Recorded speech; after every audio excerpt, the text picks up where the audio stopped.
musical performance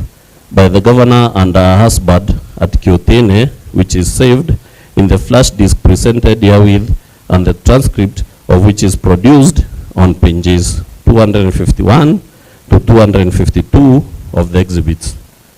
Video recording of the governor's chief of staff making highly vulgar, insulting, demeaning, and insightful remarks against the deputy governor on Vita TV, which is owned by the governor through relatives and proxies,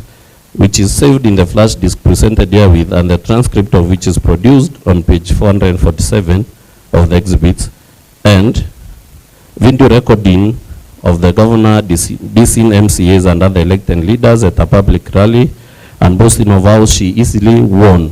previous impeachment proceedings, a copy of which is saved in the flash disk presented herewith.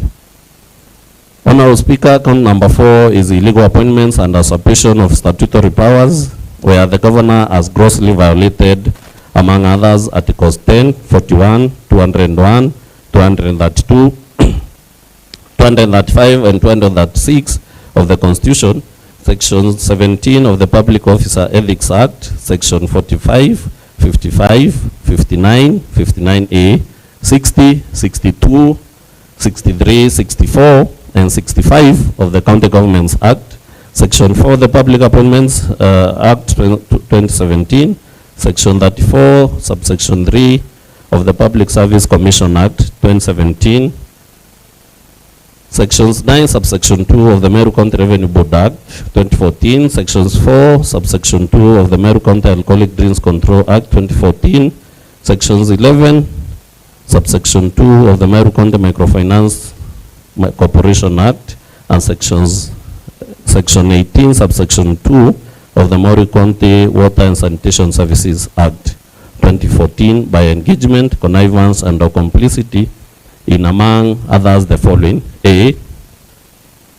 appointing Kenneth Mutiriongo as a chief officer without county assembly approval. B,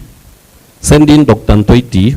CEO of the County Revenue Board, Paul Mwaki, CEO of Liquor Board, Kenneth Kimathi Mbaye, Managing Director of Meru Microfinance Corporation, and Joseph Kidhure Mberia, CEO Mewaz, on indefinite compulsory leave with full salary and benefits in the usurpation of the powers of the appointing authorities under the relevant Meru County laws. C, deploying other persons in breach of a court order to perform the functions of the persons alluded to in subparagraph C above. D, appointing unqualified person, that is Edwin Mutuma Murangeri, Kenneth Mutiriongo, and Gitobun Kanata, as acting chief officers without the requisite competitive recruitment and recommendation of the County Public Service Board.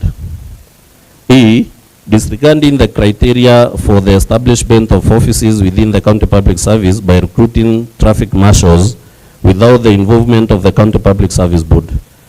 Usurping the powers of the County Public Service Board by creating offices of the traffic marshals, which is the sole preserve of the County Public Service Board. Employing a bloated workforce, more than 100 personal staff in the office of the governor, irregularly designating and paying various cleaners as senior support staff while having 16 support staff, appointing the following persons to hold county offices in an acting capacity for more than 6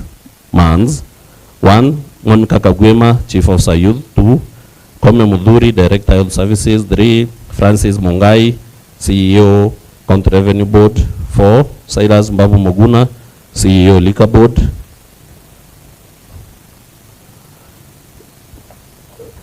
Honorable Speaker, the evidence of the governor's engagement, connivance, and or complicity in the proceedings, gross violation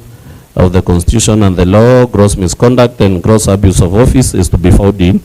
A, documents relating to the staffing needs of the office of the governor, adverts and shortlisting of chief officers, copies of which are produced on pages 253 to 294 of the exhibits. B, an internal memo by the County Secretary dated 23rd August 2023, a copy of which is produced on pages 295 to 296 of the exhibits. Summons issued by the Assembly Central Committee on Labor, Public Service and Social Welfare on 26th September 2023, copies of which are produced on pages 297